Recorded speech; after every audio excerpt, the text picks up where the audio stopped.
नमस्कार, आप सभी का आईएएस भारत में स्वागत है। हमारे फ्री क्रैश कोर्स को ज्वाइन करने के लिए गूगल फॉर्म को फिल करें जो कि नीचे डिस्क्रिप्शन बॉक्स में दिया गया है। धन्यवाद। Okay, so now we will start with the second topic, Indian society. We will understand the topic first, then we will cover up certain questions to cover the different dimensions of that particular topic. Okay, so the next topic that is there is regionalism. So basically understanding the concept that it revolves basically around the regional identities. So to understand it more simply, we need to understand this thing that it basically talks about a strong sense of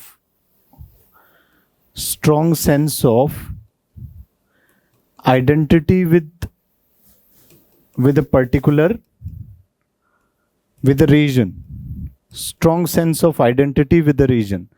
That is sometimes based on some cultural identity, sometimes based upon other local identities. So regionalism is that strong sense of identity. So the concept as in itself, it is not negative up to the level where it does not impact having a antagonizing feeling about the different regions. So as long as people are loving their religion, they are having a strong sense of attachment and loyalty towards a particular region, there's nothing bad about it. But when things escalate to such a level that people start hating people coming from other regions, when people start hating other regions based on their perceptions, then it is here that it becomes an issue. So when we are discussing it in the society, it becomes very important because of the diversity that exists at the level of our country. We see that sometimes we see the north-south debate. Sometimes we see that the northeastern regions, they are mobilizing on certain issues. So it is here that the prominence of this topic, it becomes very important. So it is here that we need to focus that how this idea of regionalism have to be taken into consideration because it directly relates to the unity of the country, it directly relates to the integrity of the nation. So we will discuss it with respect to certain questions, and the first one is, to what extent does uneven regional development convert cultural diversity into political regionalism in India? So it's an interesting question. The key theme is regionalism only. So we'll start the question, the introduction, with regionalism in with the definition or with the elaboration of the concept of regionalism. And how do we do that? We will discuss that how it denotes a political mobilization around regional identities, often rooted into the cultural diversity and economic disparities. So when does this feeling of loyalty, it becomes more strong, and when does it the feeling of hatred it generates? That, let us suppose there are two regions in a country. As a result of economic development, one region have developed more and the other region have not developed to that extent. So people from the relatively the region which is at a relative disadvantage or deprivation, they will start have a feeling of hatred towards the people who are from the other region, and that is vice versa as well. The region one which is let us say poor, the region two which is rich. So the people from this region, they will have certain degree of hatred for these people for coming into that. Just to give you an example, we have seen that in case of Gujarat. So just to give you a context, people from Bihar, which is relatively less developed compared to Gujarat, when laborers from Gujarat, from Bihar to Gujarat, they moved for labor, they migrated to these places. We have seen during the COVID and after that as well, that there were local fights. There were sort of removing of the workers from the factories based on their regional identities. Second example we see is that certain employment, that the recent case was of Haryana. We have seen that the local governments, they have made a legislation that the local people alone would be hired for the jobs that are created in the state. So it is these tendencies which warrants us that we need to focus upon this idea. So the question talks about that how uneven regional development and uneven regional development convert cultural diversity into political regionalism. So let us take this with help of an example, that there are 5 cultural groups that are living into the country. 3 on the western side, and let us say 4 on the eastern parts of the country. And based upon regional development, we have already said that this is more developed, this is less developed. And both of these regions, they are having different cultural identities. So for economic opportunities and for gainful employment opportunities, people from this region will start migrating to this region, and they will start living here and make their own cultural pockets. So we will see that within this region, people who are netizens of this region and those who have migrated from other regions, they have cultural diversity. So this cultural diversity in itself was not an issue when they were residing into their respective regions. It became an issue of not being able to coexist together when the economic development, it has started impacting them.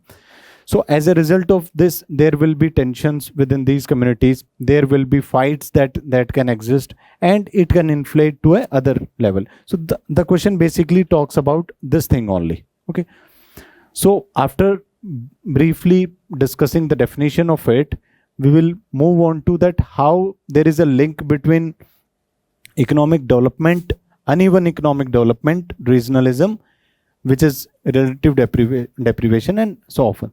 So first is the resource imbalance. Infrastructure, employment opportunities. It is the resources which basically defines as to what would be the level of development into a particular region. There are certain natural advantages. If we talk about the western parts of the country, the coastline of the nation that is there, the long coastline that has favored trade from the ancient times only. We have seen that in times of Indus Valley civilization, and post that as well, that communities residing in these particular regions, they are relatively more affluent compared to those residing in the interior of the country, because they are having more opportunities to interact with the world. They are having more opportunities to create more and more industries, more employment opportunities. So this resource imbalance sometimes is also an issue, as a result of which other things which are crucial with respect to economic development, be it the infrastructure, we'll see that in the western part, we'll have better roads, we'll have better rail connectivity, and other things as well. And this economic aspect, this will translate further into the social infrastructure as well, which includes your education, which includes your health as well. So overall, when all these things come together, there will be a population which is poor and there will be a population which is rich, and that creates the tensions between the two regions. You can cite certain data from economic survey which indicates towards such a trend if that is observed. Second is conversion of cultural diversity emerges when backward regions perceive systematic neglect compared to more developed areas, feeling of exclusion. So we have discussed this in the previous section as well, when we were talking about secularism, that how this perception, how this perceived differences within different groups, it can create tensions into the society. It is here as well that certain sections of the society which are relatively poor, they might think that they are being neglected. We have seen that case with respect to the tribal belt into our nation, that sometimes they protest that they have been neglected, their resources, they are utilized, but they are still remaining poor.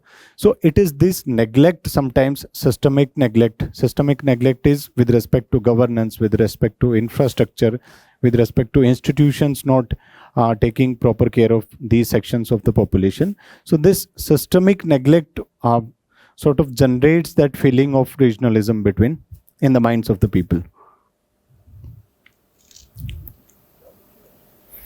So how this have sort of risen into an idea of political regionalism.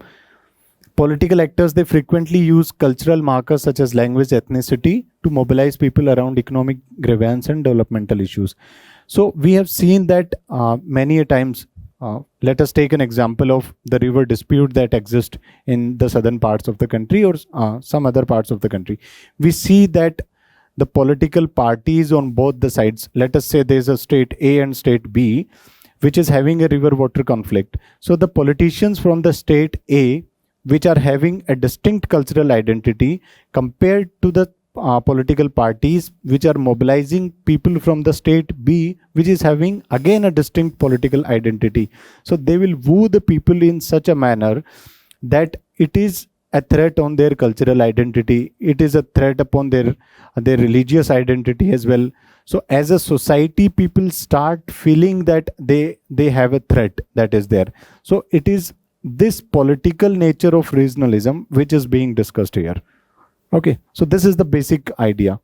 The sub-regional movements, it leads to different sub-regional movements. We can actually map that. When you are doing such questions, please try to make some map where you can highlight some of the major conflicts that exist. We have taken the example of Telangana movement.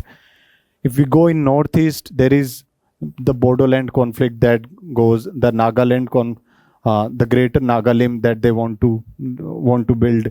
Also the much conflicted the Khalistan issue that exists, and some other issues of regionalism. There were tendencies of separatism that existed in the regions of Jammu and Kashmir as well. So we can particularly map all these things. Okay, so these sub-regional movements, they are a threat upon the national unity of the country. We are taking an example that how Telangana movement, it emerged from the perceptions of neglect, and that had gone for the case of Uttarakhand as well, because of the big geographical area. When Uttarakhand as a state, it was part of Uttar Pradesh back in 2000s, early 2000s or 1990s. It was observed that due to the capital being into the mainland Uttar Pradesh, different regions that were part of the mountainous terrain, they were getting neglected. The communities that resided there, which were having their own distinct cultural identities, they were feeling neglected as a result of that. So that have promoted that regionalism.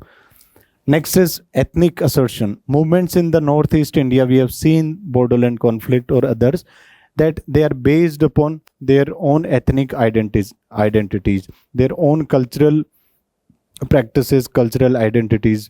People trying to build the greater Nagalim, the Nagas, they have had the conflict with the state of India for a very long time. They wanted a separate unit where the people belonging to the Naga community, they would largely be residing. What are the consequences of it, of political regionalism? Improved governance, negative parochialism, interstate tensions, fragmentation, risk. So the positives can only be that it might sort of bring the debate or the discourse to such a level that people start discussing about these things, and there are changes at the governance level. The people start opting for political parties or for those groups which actually bring change and development into the regions. But the negatives of these concept of regionalism, they sometimes they highly outcast those of the positives, that it brings the parochialism in the minds of the people. We have all seen the doctrines of son of the soil, daughters of the soil. We have seen all these concepts emerging into there. The Maratha identity which have emerged. We have seen that that interstate tensions are rising, the river water conflicts, and it is rising only because of the mismanagement, or the sometimes there are certain natural advantages that some states have, but if there is a mismanagement, that then it can further escalate the conflicts that exist between the states. Next is again the fragmentation risks, that the more and more such tendencies will rise in the future, we will see that there will be more demands for people demanding for different states. And if there's a concept of balkanization that is there, that if there are more and more states that are created, it can have certain positives, but the fears of India being so diverse, so if they have different political identities that are based upon their ethnic and cultural identities, then it might create some certain risks. So it is this issue of fragmentation that is very important. What are the criticism of this? This is that neglects of the structural issues, that the cultural or ethnic issues, they become so prominent that the structural issues that existed, which is related to the basic development or the basic lifestyle of the people, be it health, education, basic employment opportunities, they get neglected in the guise of cultural threats. People perceive that it is a threat on their culture, however the threat was a different one. Okay. Migration conflicts, it triggers social tensions. So we have taken the example of Gujarat, that how people moving to Gujarat, people moving to Bangalore, we have seen that people contest them, they do not give them equal economic opportunities, and so on. What reforms can be there? First is the fiscal federalism, that equilibrate. So I've always said you that whenever you are planning for giving suggestions or way forward or measures, start from the upside, that state which is the central government. What are the changes that can be brought at the central government level, state level? What could be brought up at the societal level? What changes can be brought up? Next is at the individual level, that what are the changes that could be brought up at the individual level so that such issues do not persist for long. When it comes to the top of the rung, which is the state, we can talk about some of the institutional reforms that can take place within this.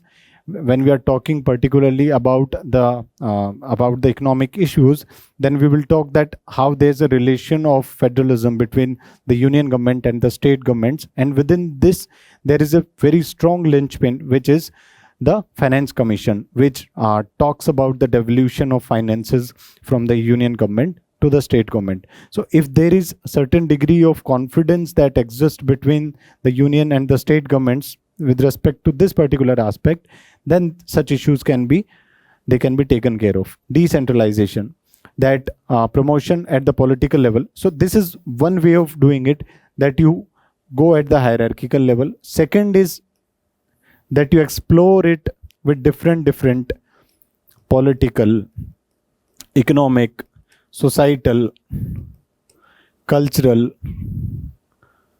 technological. So this is other way of dealing or bringing that diversity into your points. That first you have discussed this, then for example this political decentralization, which exists because of the panchayat level. We have seen that the Panchayati Raj institutions or urban local bodies, which have been brought up after the 73rd and 74th Constitutional Amendment Act of 1992 and 93, we see that there is a greater degree of political decentralization that have. So when this decentralization happens, what will happen, that the voices of the people, it would be heard and they would be addressed at the local level only. And if these issues are tackled at the local level only, then there is a less probability that this can create a conflict, or this can create into a movement which can sort of escalate to a state level and sort of pose the issues of regionalism that we are talking about. Second, SRC debate. So there was a state reorganization commission that that happened in 1956, after which post-independence, many of the states that were there initially during the independence, they were separated, they were segregated into different units based on certain demands. Language was one of them, and there were other criteria as well. So there's debate that this second SRC that might be conducted, because there has been great amount of changes that have taken place post independence, both with respect to the societal upliftment or development, and also with respect to the economic development that have taken place into the country. Then conclusion, when you talk about anything about regionalism, just keep in mind that you have to promote the idea of inclusive development, inclusive growth. That when we are talking about the issue of regionalism, both at the perceptional level of the society or the people in different regions, that thing have to be taken care first. Second, it has to be taken care at the institutional level, because of the reforms that might take at the institutional level.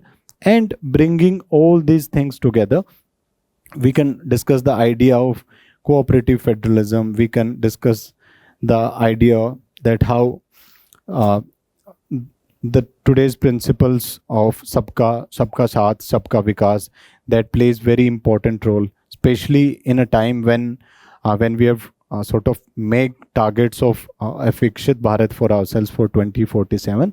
And during this Amrit Kal, which is called after 2022 to 2047, this Amrit Kal is a time period within which we will promote that idea of inclusive development, so that we could emerge as a developed nation when we celebrate our Independence Day for the 100th time.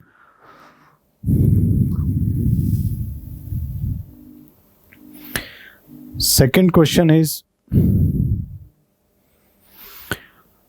analyze the challenges posed by regionalism to national integration and governance, highlighting its implication for political stability and socio-economic development.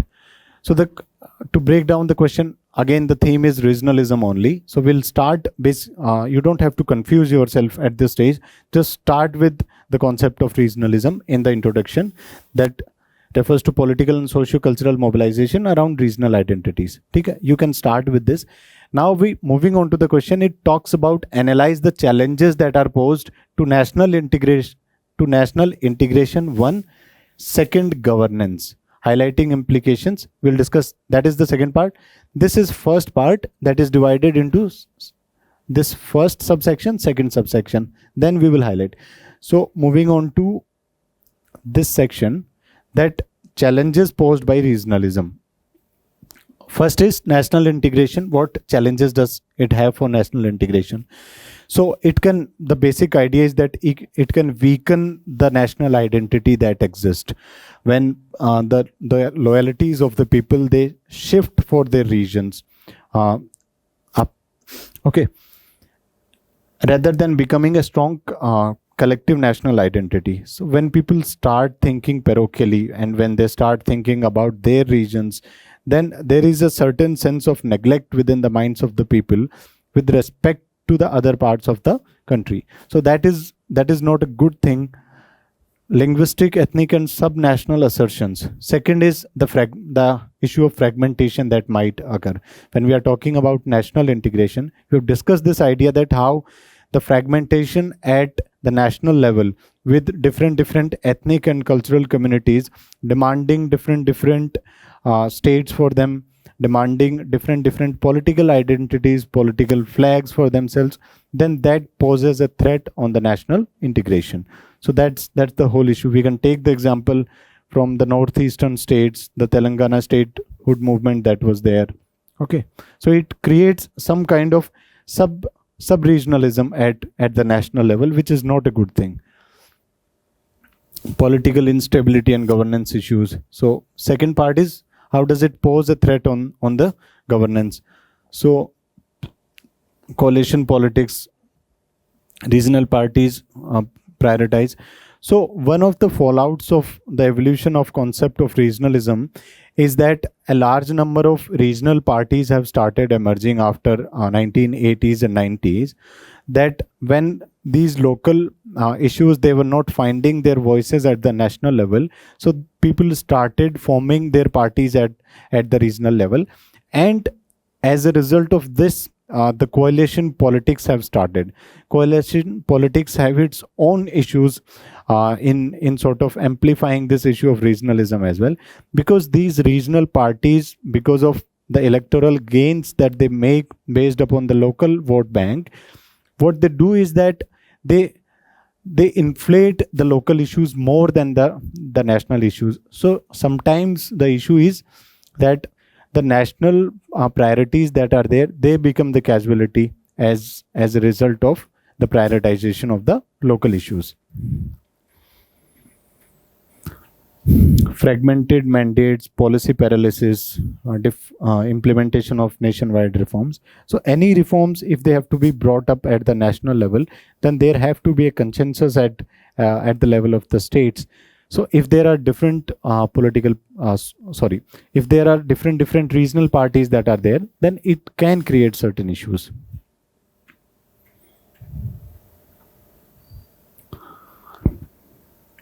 And what are some other issues that are posed, which are that socio-economic imbalances, that we all know that because of the competitive regionalism, it leads to certain uneven economic development at the state level. According to Niti Aayog, richer states often possess per capita income nearly 3 or 4 times. So this is a paradox that was seen in the country, that certain regions which are more developed, the income per capita income level of these regions, it is far higher than these regions. So Niti Aayog also has highlighted this thing in its report, that those which are having a higher per capita income, they are higher to such an extent that it is to the tune of 3 to 4 times that is seen in other parts of the country. Next is the cultural and social fragmentation, that regionalism generally promotes the idea or perception of exclusion within the minds of the people, and the result of that, people started feeling hatred about certain regions, and that is not good for the moving or the progression of a society. So it leads to those cultural and social fragmentation, which is based upon local identity, that people belonging to a certain state, and within state as well. We have seen that, let us take an example of Maharashtra. We have seen that Maharashtra also have different, like the eastern part, northeastern part of Maharashtra, which is having the Vidarbha region, and those on the coastal areas, they have different lifestyles, different economic level of economic development. So if the issue of regionalism, it starts taking its it starts evolving as a concept, then not only at the state level but at the sub-regional level also, it will start impacting the lives of the people. So this is the next issue. What are the implications of this? This is that the identity-based politics will rise, and it will lead to other issues as well. Economic, that disrupted internal migration, inefficient resource allocation. So if there are issues that people are not allowing in their region the participation of people from other regions, then it can lead to certain issues. Let us say, when we were talking about Haryana, then that when the debate was evolving, that they did not allow people from other parts of the country to have gainful economic opportunities in the state, then it was compromising upon one, the merit, the people who would be coming from different parts, the merit they would be bringing. Second is, it also had an impact upon the level of investments into that particular region. And how is that? Because when companies, they sort of establish their factories and industries, what they look for is, one of the biggest reason is that the good labor, which is sort of qualified labor, and that is also economical for them, that is relatively cheap for them. They look for such labors.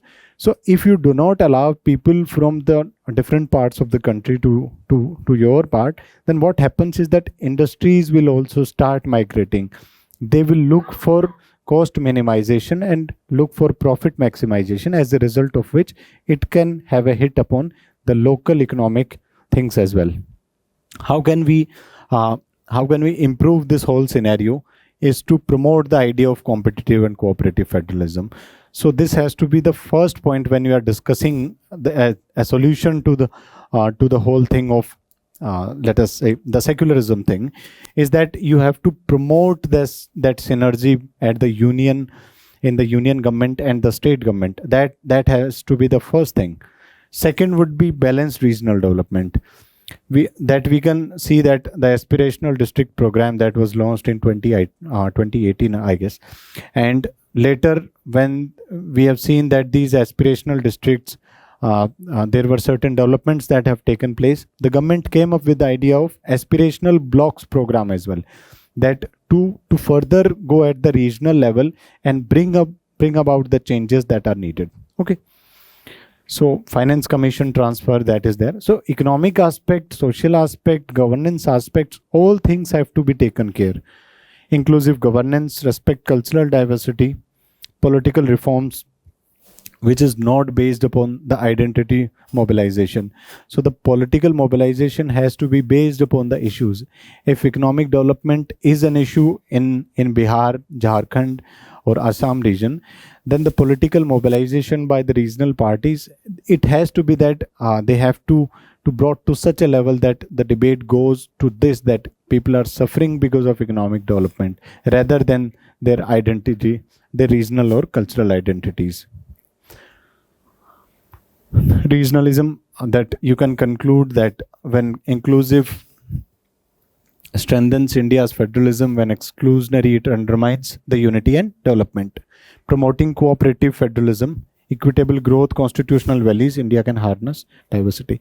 So basically we have to connect the idea of regionalism is basically about that how the development have to take place both at the national level, subnational, regional, sub-regional level, to all the levels, that we can claim that we are moving ahead in a direction of inclusive development, that we are moving ahead with the idea of Sabka Saath and Sabka Vikas, and for building a nation by 2047, which is a developed nation in all the forms and in all the respects.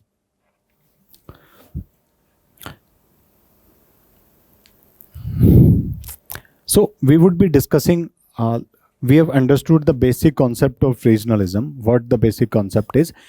Now we are looking at the different questions that are there with respect to regionalism. Okay, so within this question we would try to explore all possible dimensions that could be there for that particular topic.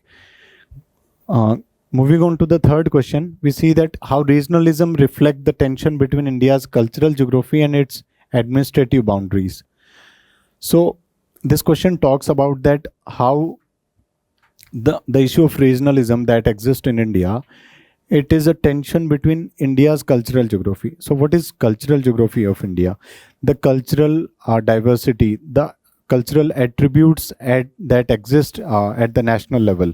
So what are the cultural attributes? We see that there are different cultural groups that are there in the country. We have different cultural groups here in these parts of the country. So how this cultural geography is it's a tension. So what the question says, it's a tension between India's cultural geography and its administrative boundaries. So most of the boundaries that are there, let us take an example, that the state boundaries that are there, they are made upon or based upon some administrative conveniences. So they are not aligned with the cultural identities of the nation. Because of that would have been the case, the cultural diversity of the nation is to such a great extent that it would not have been possible to divide the country into just 2030. There we have seen that after the partition of the nation or independence of the India, Sardar Vallabhbhai Patel brought together around 560 principalities. So these different principalities, they had their own cultural attributes, they had their own cultural identities. So that would have been the level of cultural fragmentation that would have been there if culture would have been the basic premise upon which the boundaries of the nation are divided. So we'll start the question with that, how regionalism, I will define regionalism to the, it refers to assertion of regional based on, so the introduction largely remains the same. If there is a case that you are remembering some other good fact when the question changes, you can include that. Otherwise, start with the introduction has to be started with the definition of the concept only. Now we'll see that how cultural geography versus administrative boundaries, how this is a mismatch. Okay, so one is the historical region, the colonial legacy that exists, that several administrative boundaries in India, they originated during the colonial rule, and they are mainly based upon administrative conveniences. We have seen that the Britishers have sort of mapped the country or divided the states, let us say the states or the regions, based upon their own administrative conveniences and based upon the historical realities of their times, that they've sort of taken control over certain region, then they have made it and fortified it to be a particular state or certain region of their administration. So it has moved gradually in that sense. So one is the colonial region or the historical legacy that we had from the Britishers' time. Second is the linguistic diversity, that there are many subcultures that exist. We see that the linguistic diversity of the country is very high. We, after every 50 kilometers, we see that there is a change in the dialect. So I come from the state of Rajasthan, but there are so many within the Rajasthani Marwari language as well. There are so many dialects that exist, even at based on the district, that in one district people are speaking Marwari in a certain sense, in the next district they are speaking with a different dialect. So it changes, and it is at a very high level. For example, Karnataka and Assam, they exhibit considerable linguistic and ethnic diversity, leading to, so what are the disadvantages of so many regional identities? That people have their own sense of development. They will have their different demands with respect to development. So that sometimes leads to the issues of regional demands, okay, regional autonomy. So that creates an issue. Illustration of regionalism. We have taken these examples, that linguistic reorganization has taken place in Andhra, and there was State Reorganization Act in 1956 that was there. After that, we have seen the sub-regional movements, Telangana 2014, that was there, Gorkhaland. So these are the assertions. We have talked about the different assertions. So we have just tried to map out as to what were the different ways by which the regionalism have evolved as a concept in India. First, based upon linguistic, the state of Andhra was created. Then there was State Reorganization Act that have taken place. After that, there were certain sub-regional movements which were based upon developmental realities, different developmental realities of different states. Then we came across some linguistic and ethnic regions which are resulting into certain conflicts. There are certain interstate disputes as well. So these are different aspects that how regionalism have evolved in India, and how it has created the issue of regionalism at different levels. What are the consequences of it? We are very much aware that the positive consequences is that the local identities, they become so strong, they can lobby into the political arena. We can see that there can be administrative efficiency, in the sense that when people from a certain region, they demand something. Let us say there's a poor region from Jharkhand, and they are demanding for education, and they have a good stronghold over their identity. Then there is a high possibility that these people will get access to what they are expecting. Okay. Negative we have seen that the idea of son of the soil doctrine, some of the parochial ideas that have evolved uh, in different parts of the country, it has led to certain issues of hatred, people being narrow-minded with respect to their own identities and having certain level of disrespect for the other groups. Conflict and fragmentation, demands of the new states. We have seen that as a result of regionalism, the different regions, they start demanding for their own states and their own regions. What are the criticism of this? What are the issues that are there? That there is a rise of identity politics as a result of this. We have seen that many of the regional parties that have come up into different parts of the region.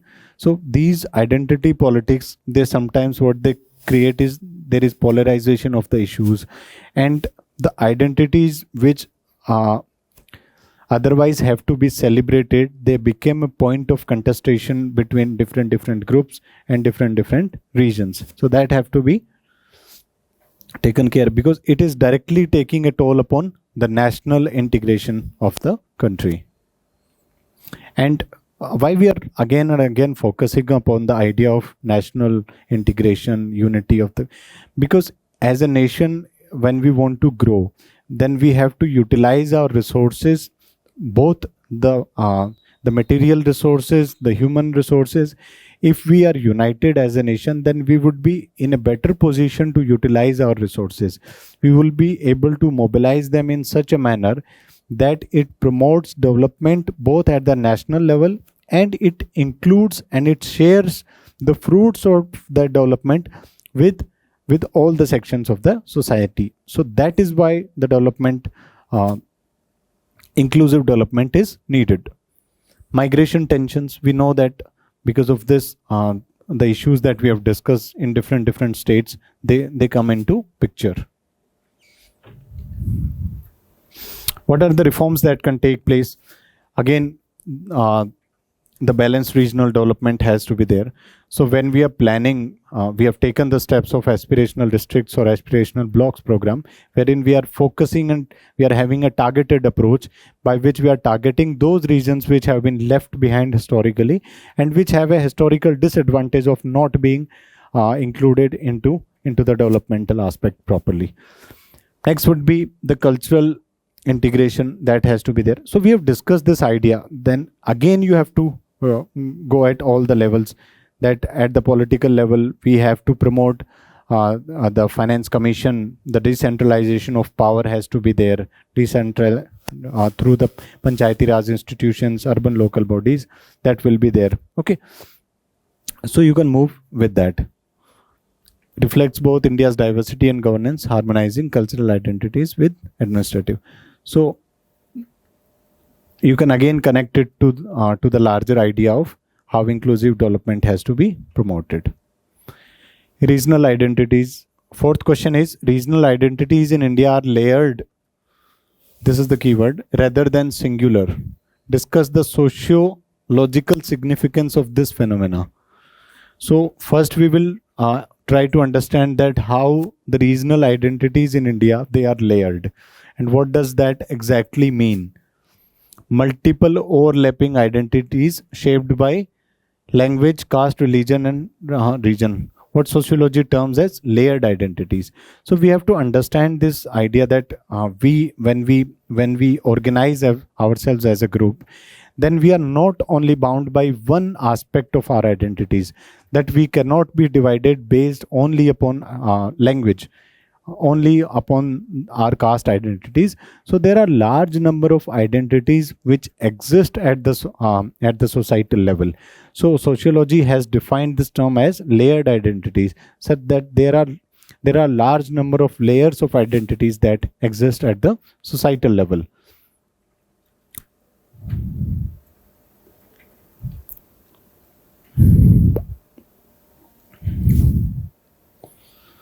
Discuss the sociological significance of this phenomena, that the regional identities, they are layered rather than singular. Features of layered regional identities, multi-level belonging individuals often. So intersectionality, the concept of intersectionality in societal studies, it becomes very important as the regional identities frequently overlap with caste. So intersectionality talks about the overlap of different identities coming together and having an impact overall. So for example, tribal identities within Northeastern combine with ethnic, linguistic and territorial affiliations as well. So let us understand this particular example with respect to the regional identities. First, we'll talk about the northeastern states, that these particular regions have been neglected in sense of development and mainstreaming. So when we are talking about this is one identity which is non-development. Then we'll talk about the people residing here, which is the northeastern tribal people. This is one identity again. One is the lack of development. Second is the tribal identity. Then within these tribal, there will be certain ethnic groups that are there, which are like Nagas, Bodos. We have talked about the Garo, Khasi, Jaintias as well. And there are innumerable other factions that are there. Then we have linguistic. They have different languages.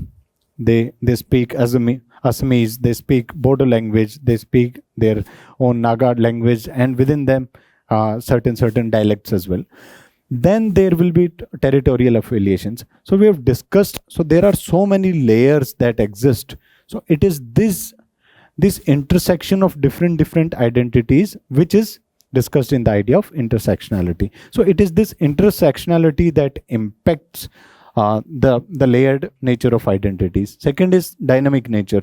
Migration, urbanization, globalization, they have created hybrid identities.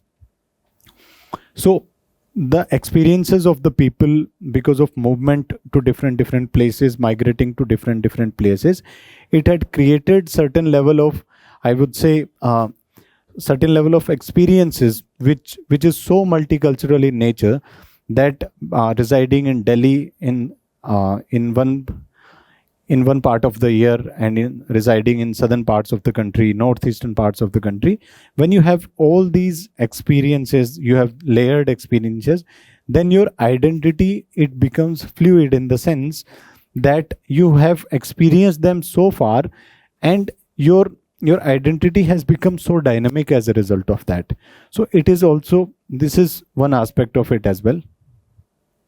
And that why we are saying that that the identities are intersectional or dynamic, because different regions, they have different aspects, different identities that are there.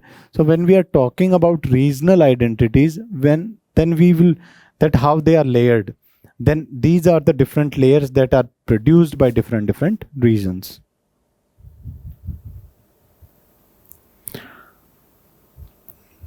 We have to discuss the sociological phenomena, which is the key demand of this question, that how sociological significance, this promotes pluralism, that these layered identities, how they promote the idea of pluralism, that it strengthens federalism. The state reorganization accommodated linguistic aspirations while preserving national unity, thereby strengthening cooperative federalism.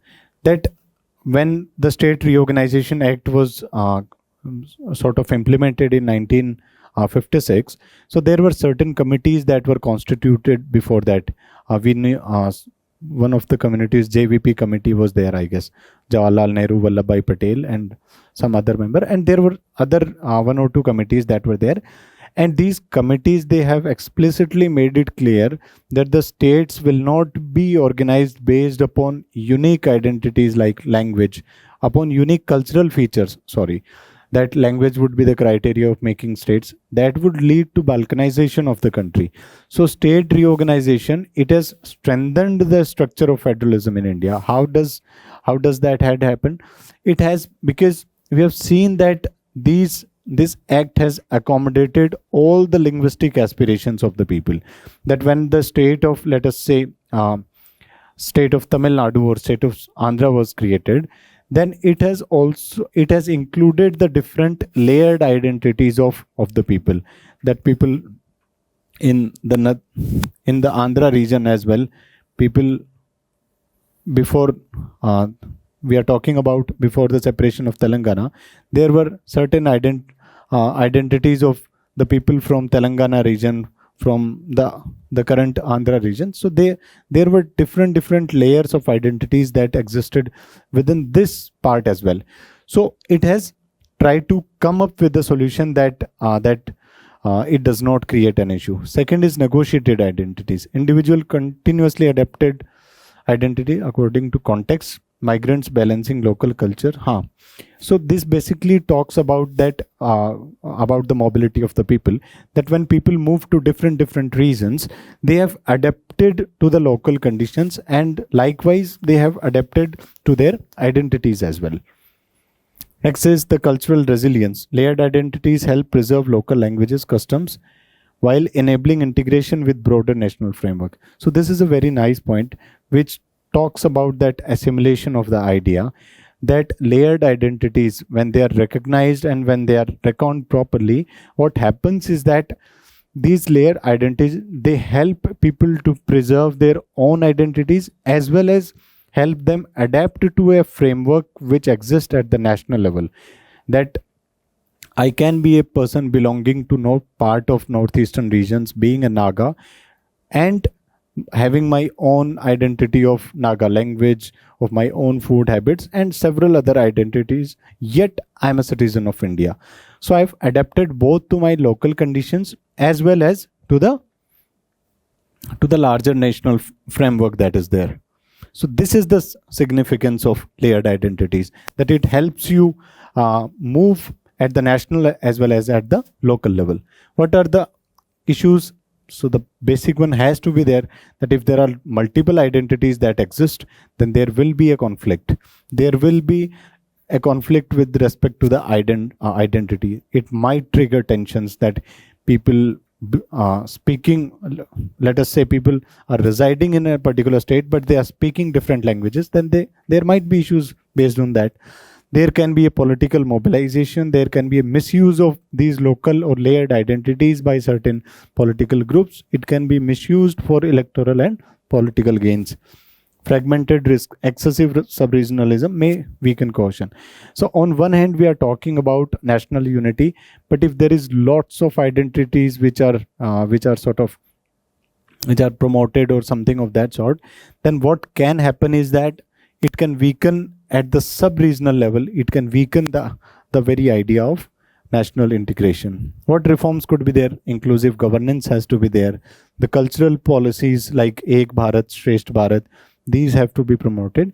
So this is how you try to integrate the schemes, the policies of the government into your answers. Okay, balanced development has to be there. Layered reason are a strength, not weakness in a pluralistic. Then we'll write the conclusion that how layered identities, they are not a challenge to the country or to the idea of a nation. Rather, it is promoting that particular idea that we are planning for. Moving on to the fifth question: has creation of smaller states addressed the root cause of regionalism or merely reconfigured them? So this basically talks about that the creation of states after independence. There have been large. The first major was with the State Reorganization Act of 1956. After that as well, there have been large number of changes that has been made, both in the northeastern states, in the mainland India, where these reconfigurations have taken place. So the question that whether it has addressed the root cause of regionalism, or it is just that it has reconfigured them, and it is just act as an eyewash for that matter. Okay. Smaller states has been a key strategy. So you can take some example: State Reorganization Commission, the example of State Reorganization Act of 1956 as well. What was the rationale of creating different states? First is administrative efficiency, identity recognition, developmental aspirations. So we have understood these things with respect to the example of the creation of state of let us say Telangana or the state of Uttarakhand, that the state were so large that the administrative inefficiency was at its peak. The administrative services or the government services, they were not reaching to the far-flung regions of the states. So there was a need that these issues have to be taken care of. Identity recognition as well, that people from these regions, they had, like in the case of Uttarakhand, we see that the people residing there, they are largely mountainous people, mountainous communities that are there. And while the other parts of the erstwhile UP, they were people who were residing particularly in the plain areas. So that was a identity that was there. Developmental aspirations, again, that both the regions, they were having different developmental needs. In case of Telangana, there were certain issues with respect to that. There was an developmental neglect of that particular region that has led to a new state coming into picture. What are the achievements of creating these? That improvements have, there were improvements seen in governance. Chhattisgarh, focused development. Uttarakhand, we have talked about in detail. Political inclusion, representation of local communities. So this is a good point. We have discussed that after 1980s, 90s, there was an increase in the regional parties. Why this increase in regional parties? Because these regional issues that were there, they started coming into shape. People started realizing that these are developmental issues and these needs to be fixed. And with the creation of small states, this has helped people in sort of organizing themselves as a unit and sort of bringing up the issues. What were the could be some of the limitations of it? That persistence of sub-regionalism. So this is a perennial problem, that once you have satisfied the demands of a particular group, then the other group who were also demanding it, they will create some issues for you. We have seen this in case of the northeastern states of the country, that there is large demands, that Bodo people, they are demanding their own state. The people, the Nagas, they are demanding their greater Nagalim, and several other examples that exist there. So this further promotes the idea of sub-regionalism or the creation of more and more states. New demands, Vidarbha, Gorkhaland, Bundelkhand. So new demands for statehood, they keep on rising. Elite capture. So some of the states that were created after some of the issues that persisted at the regional levels, though the states were created, but after the new states were created, it was seen that some elite communities from them, some elite sections of those societies, they have captured largely the polity of those regions, the economic resources and other things as well from that particular region. There will be resource conflicts that will be there interstate. So if there are large number of states, then there will be large number of conflicts that might be there, because sometimes the states, they are made based upon from different demands that we have discussed, but that may not always align with the resource distribution in that particular region. So let us see that coal resources were in this manner, and we have made two states here. So there will be issues that might be there. If there is a river that is passing from both the states, then there is a probability that issues might be there. Okay. Moving on to next, we see what are the issues and criticism. Again, it is the same, that there are issues of fragmentations, economic viability concerns, that this is a new point which talks that the new states, they may not have the requisite finances which would be needed to carry out efficient governance, to carry out efficient service, administrative services in all the parts of the newly created state. So that can be one of the issues. Political instrumentalization, statehood demands used for electoral gains. Yes, so these can further, I mean, it can work at both the level, that people demanding different statehoods, this can be sort of materialized into political gains previous to the sort of to the making of the state, as well as after making of the state, that certain sections of the society they can gain politically from that. Okay, reforms and measures, again it has to be balanced regional development. This is one point that will be there in almost all of your points. Decentralization has to be there, local bodies को empower कीजिए. Second, state reorganization commission, cooperative federalism will be there. So again, conclusion, you'll have to give that hope of cooperative federalism, that how as a one unit, unified unit, despite recognizing the regional issues, we can move towards the idea of Vikshit Bharat. Moving on to the next question. So it talks about the holistic approach, okay, of inclusive growth. Next is analyze the emerging north-south divide in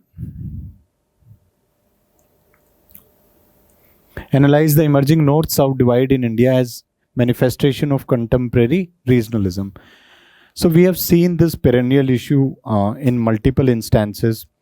The prominent one being the finance commission's devolution of finances. This has been one of a major point of contestation between the northern and the southern states. Second is with respect to the newly delimitation, the political delimitation of the Lok Sabha that is there. So this it has been based upon the political grounds. So there are certain fears that are there, that people from north will have certain northern parts of the India. It will have certain advantages because of higher population, and the southern states which were promoting the population control measures and which were making the governance efficient, they are lacking as a result of the lesser number of people in the region. So this is creating certain tensions. It's a great debate that goes on perennially. So that is a result of disparities in development, demography, political representation, Niti Aayog report. So you can cite certain government reports here as well, certain finance commissions data as well, that how this has created certain disparities. Features of north-south divide, that economic gap, southern states have higher per capita income than northern states. These are some of the manifestations that how there is a gap that is visible.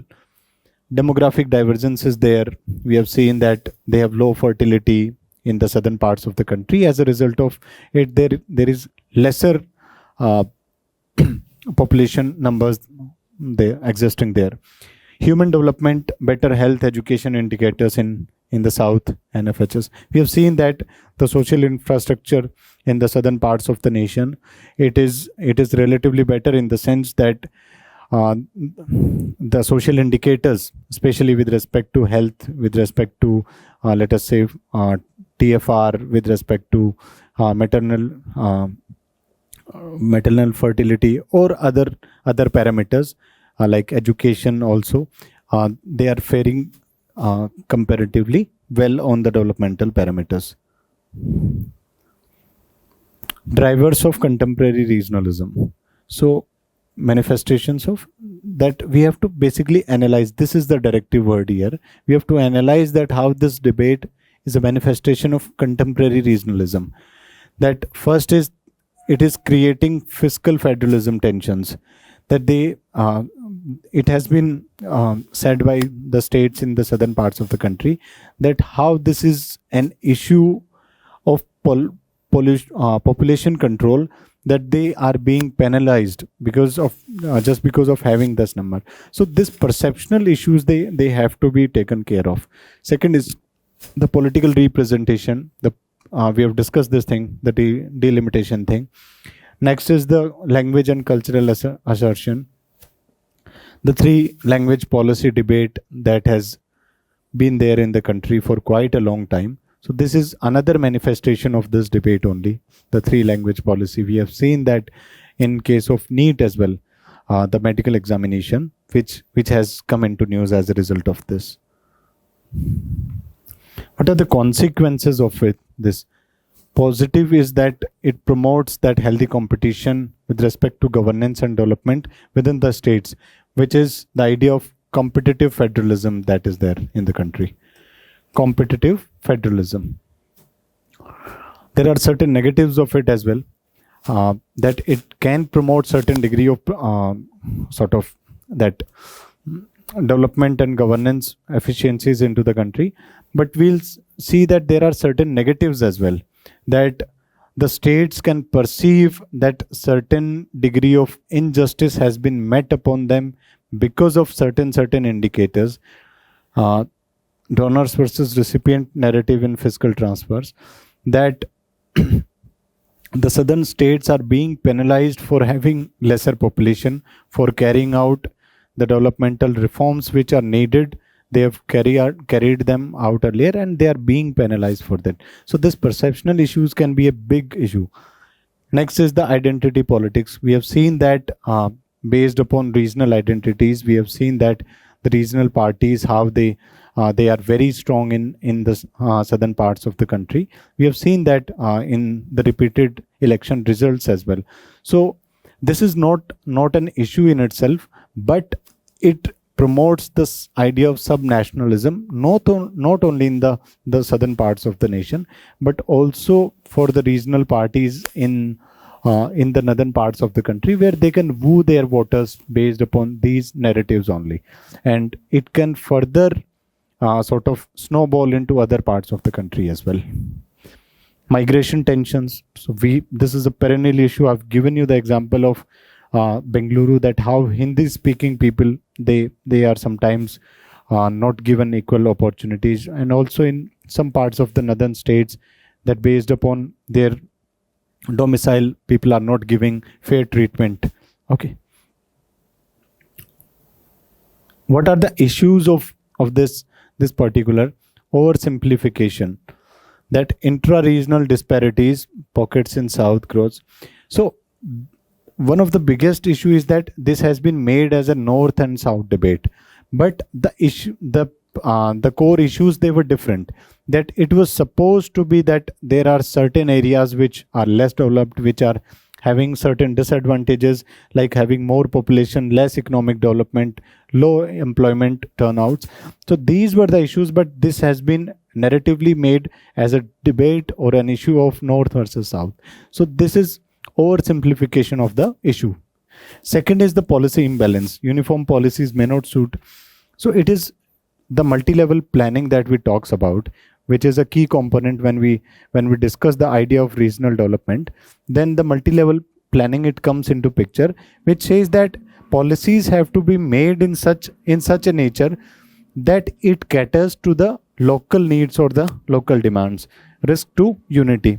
Again, it goes in the same line of discussion that we had. What reforms or measures could be taken? First is balanced development. We have to strengthen the aspirational districts program, equitable devolution, cooperative federalism, cultural sensitivity. So this is a new point, that we have to promote multilingualism and inclusivity. That we have to be tolerant enough, we have to be of such a nature that we are promoting these ideas, that we are happy about being diverse rather than being antagonistic about the very idea.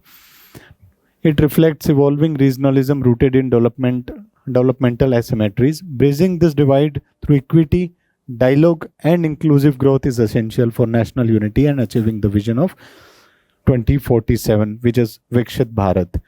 So these, you can include these terms. You can include these terms in your conclusion part, which makes it more hopeful and positive.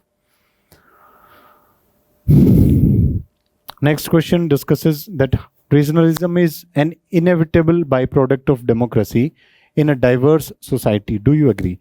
So in such questions where they ask you whether you agree upon this question or not, you have to present both the sides, that how you agree upon this particular topic and how you disagree upon that particular topic. You will start with the definition of regionalism only, that then why regionalism is inevitable in a diverse democracy. or society, sorry, democracy in a diverse society, how regionalism is inevitable. First is representation of diversity. It is because representation in a democracy, it is based upon the local realities. So if there are diversity within the local realities, then it is going to be that there will be diversities at the political representation level as well. So that sometimes promotes the very idea of regionalism that we have discussed earlier as well. Next is the electoral mobilization. This is connected to this only, that how political parties based upon regional identities, they will promote it. Federal structure, constitutionally recognized diversity through states. Yes, some of the states that have been created, we have constitutionally sort of recognized the diversity that exists into the country, and that naturally goes that it can have certain connections with the regionalism. Okay. What are the positive significance of it? That it deepens the democracy. It gives voice to the marginalized sections. That we have discussed that how regionalism is inevitable in a democracy. So how it is positive, that it deepens the idea that when it is based in a diverse society, which is having a democracy, then regionalism, it promotes the voices of the people at the local level. We also see that there are instances of administrative efficiency that has been seen. For example, Chhattisgarh, we have taken the example, the Chhattisgarh PDS reforms. We also see that in case of Odisha, that certain developmental reforms that were carried out in Odisha, they have helped them. Cultural preservation. Again, we cannot deny to the fact that when states are sort of in a diverse society like India, when states are created on certain grounds, the local cultural identities, they are preserved. They are preserved because they have a representation, they have a voice into the political functioning of the state. What are the issues and criticism of this? Again, they are same, that it promotes that parochialism, identity politics, the conflicts between the states, and ultimately leading to the risks of fragmentation.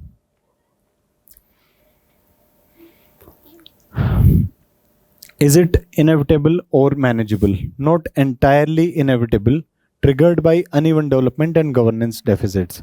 So when we were discussing that in a diverse society, democracy in a diverse society, regionalism is inevitable. Is it really inevitable? So when we explore this idea, we can say that when regionalism is promoted because of uneven development, this is something that can be managed. Having different cultural identities, that is very natural, and that goes because of different cultural groups existing in different settings. We cannot entirely change that. But if regionalism is being promoted as a result of uneven economic development, then that is something that we can have a control over. Institutional mediation, bodies like Niti Aayog promote cooperative federalism to manage tensions. So when different institutions of the state or of the society as well, they come together, the non-governmental organizations or different units of the state or governance, when they come together, then these issues of regionalism, uneven development, having different perceptions about development, it can be taken care of. What reforms can be there? Balanced regional development, strengthen the institutions, national integration, constitutional morality. So regionalism is a natural outcome of democratic pluralism, not inherently divisive. We think so. It all depends upon how that thing is managed. There will be differences because of the differences in the availability or the disposition of resources at the natural level. So that is something that we cannot control. But the outcomes is something then that we can direct to a great degree. Okay. Resource conflict between states represent a new form of, so the question talks about resource conflict between states represent a new form of competitive regionalism in India. So basically it is only talking the different aspects of it, that how regionalism can as a concept evolve and rise. Sometimes we are talking about cultural identities. Sometimes we are talking about that how a diverse society can contribute into it. We have also talked about political regionalism. Now we are talking that how the differences with respect to resources and the conflicts that are arising, it can lead to regionalism. States competing for resources, competitive regionalism. So the idea here is competitive regionalism, central idea. We'll define it here for different for resources, investment, and political leverage within a federal framework. So this competitive regionalism that is based upon resources, it talks about the resources, disposition of resources, distribution of resources that is there. What are the features of resource based competitive regionalism? Scarcity driven competition, that there is disposition of resources in different parts of the country. Some regions have good availability of water, some regions don't. Like the northern parts of UP, they have good availability of a good network of rivers, which is giving them an advantage over waters. While the Bundelkhand region, it doesn't have that advantage. Same is there with respect to the Rayalaseema region in Andhra Pradesh as well, which is not having good availability of water, which is as a result of which the Rayalaseema region, it is lacking in regional development. So this scarcity driven competition might be there, that we are having unavailability of these resources, so we compete with some other region. Subnational assertion over national consensus. So there could be that certain regions, they prioritize their aspirations over the national priorities or the national consensus that is there. Okay. Politicization, resource disputes mobilize for electoral gains. We have discussed this thing multiple times. What are the key examples? River water dispute is one of the prominent examples when we talk about resource-based competitive regionalism. Kaveri Krishna mineral resource conflict, Odisha Chhattisgarh competition over the mining revenues. So again, this is a big example. So just map out what are the availability of different resources in different parts of the country, and try to correlate with some of the regional issues that might be existing. Southern states versus union, the finance commission debate with respect to the southern states with the devolution of finances. This is again a resource-based competitive federalism. States competing for FDI during incentives. We have seen that different business summits happening in different parts of the states or the nation, and the states competing for the coming up of industries, for the coming up of different business houses to their places and investing into them. That is also leading to the prominent example is the Gujarat, where there are large number of investments that are made vis-a-vis to some other states which are going through several issues. What are the consequences of this particular thing? That it drives efficiency, innovation, and investment friendly policies. That when states compete based on resources, so if they are having a lack of certain resource, then they will try to find out innovative and creative ways to deal with that particular thing. Okay, so it drives innovation and investment friendly policies. But there are issues as well with respect to this competitive regionalism, is that there will be interstate tensions. States would be divided on many lines, be it water, be it other resources, and that can create issues at the interstate level. Regional inequalities, that the states which are having a natural advantage, which are already leading in the race of development, they will attract more capital because there will be more profits that would be generated out of that particular. It undermines unity. This is the basic thing.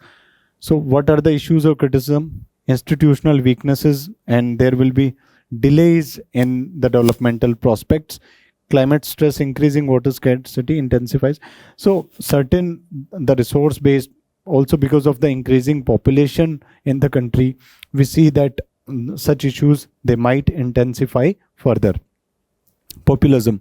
Short-term political gains override sustainable solutions. Sometimes it might happen that political parties, they try to gain out of these issues that we have seen. What are the reforms and measures that can be taken? Again, interstate mechanisms, activate the interstate councils, the zonal councils that exist. So the zonal councils which are headed by the home minister of the country. So when 5 to 7 states, they come together and have discussions. So this can help them mitigate the frictions and the conflicts that they are having. River basin management. So this is more of a particular approach where the basins are managed collectively by the states together beyond political boundaries. Equitable financial transfers. So this perennial issue, it can be taken care of by promoting the idea of cooperative federalism. Promote cooperative federalism. Team India approach. So the different states, they can be encouraged to participate as a one single unit. Then different entities, we can act as one unit, we can act as the Team India rather than being separated and being divided on different lines that only creates the issues rather than providing any solutions. So we can write the conclusion that it is not only a resource problem, it is also a resource management problem. It is very natural that some portions will have advantages of good resources and some not having of that. So it is very relative, and it is the better management that is very important. So moving on to the next topic, which is the chapter 3, which talks about the communalism, the idea of communalism. So this is also a very important topic for understanding the Indian society, for understanding the certain social realities of our society. So we would be again going with the same approach, just understanding the basic idea what communalism is. So basically, communalism talks about having a feeling of antagonistic feeling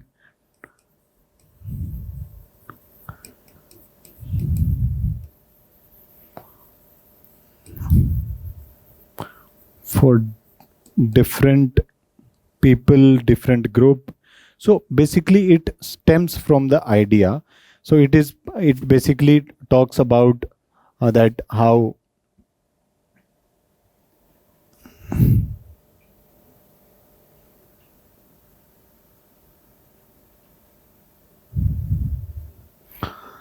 that when certain sections of the community, when they have a feeling of hatred, when they have a feeling of antagonism, which can be based upon ethnic identity, which can be based upon linguistic identity, which can be based upon religious identity. So when we have that feeling of hatred, then it promotes the idea of communalism, and that it doesn't stop there. That it it doesn't stop with communalism only. It leads to tensions in the society. So it is here that we are understanding this topic more critically, that when it creates tensions into the society, it can lead to violent conflicts into the society. It can hamper the developmental process into the society, and overall it rather than progressing the society, it pulls down the developmental aspect of the society. So the first question, it talks about, discuss about causes and impacts of communal violence in India. Causes and impacts of communal violence in India. So this is a very simple question. You can start this question with a very basic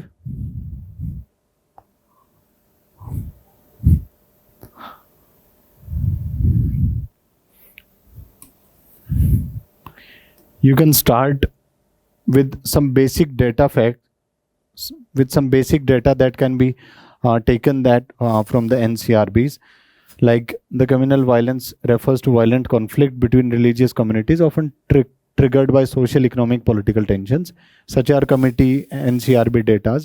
You can quote certain credible government data which indicate towards the existence of communal conflicts or communal violence in the country, just to give a start to your answer. We'll try to chase the different causes of the communal violence, historical and structural factors. We cannot deny that most of the communal issues that exist today, they are a result of our past. There have been certain things that have happened in the past, the partition being one of the biggest factors. It is often cited by many of the government institutions, many of the prominent research articles, that the historical legacy, it has created a big dent upon the social fabric of the Indian society. The colonial divide and rule legacy. So it has been there that the Britishers have divided our society into different communal groups, into different religious groups, based upon different ethnic, cultural, religious identities, and they've ruled over that. And they've ruled over for so long that those identities, they got consolidated, and the hatred that was there within the communities, it reached to such a level, and it deepened so much that it became very difficult to sort of sort that thing out in.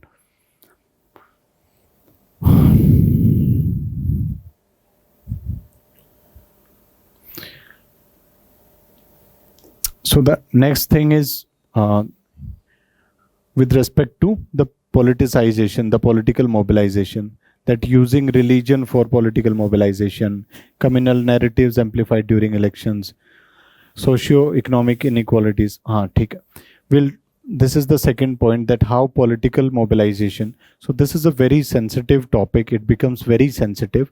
So when you are writing an answer on communalism, on issue of communalism, and whenever you are having a discussion on communalism, you have to be very mindful with the choice of your words, because as future administrators, it is very important, because you would be the people who would mediate between different communal groups, between different societal groups. So there has to be a good level of tolerance in your minds. You have to be very clear with your approach when it comes to discussing the ideas of communalism. So sometimes the political nature has gone to such a level that the people, they were consolidated based upon parochial identities, and after consolidating them, they have been used and mobilized in such a manner that it has given them significant political gains. But when it comes to the cohesion or harmony in the society, it has impacted it very negatively. So this is the second reason. Third is the socio-economic inequalities. We cannot deny in the modern times that how developmental deficits in some of the regions, and how the deprivation in some of the regions of certain communities, it also leads to communal tensions, because that leads to ghettoization of certain communities. They consolidate themselves, and they start having a feeling of hatred for those who are relatively better off than in the developmental aspects. Sachar committee has highlighted this particular thing. Misinformation in media. This is one of the biggest reasons we have seen that in modern times, when information spreads so fast with the help of media, with the help of technological media, with the social media, that it goes like wildfire in a fraction of seconds in different parts of the country, with people having their own interpretation of that information. So misinformation, it becomes very deadly when people start interpreting on their own, and that is based upon their perception of a certain reality. So that becomes the most important issue. So fake news, provocative content by social media. So NCRB data suggests that how there is a significant rise in the misinformation related rumors and riots. Administrative and policing lapses. So this is again one of the reasons that delayed response, partition, local administration. So some of the administrative lapses where people have not been treated properly, people have been sort of discriminated based upon certain identities, based upon certain reasons. It has also promoted a feeling of hatred in the minds of the people. What are the impacts? We all know that the impacts, they are very grave, in the sense that the first and foremost that it impacts is the human cost, is the human lives. It and it has a social cost to it. Not only that people die, people are getting injured in the communal violence, it is also leaving trails of it that remains even after the conflicts. We have seen that after partition, the horrors of partition have traumatized people for so long, to current times. So it is not that the end of the conflicts, they resolve the problem. They leaves its trails for so long. So the human cost is one of the biggest one. Loss of life, displacement. We have seen that different issues that the conflicts that we have seen, and we take the example of that prominent violence that have taken place after the independence of the country. So that was a big issue that has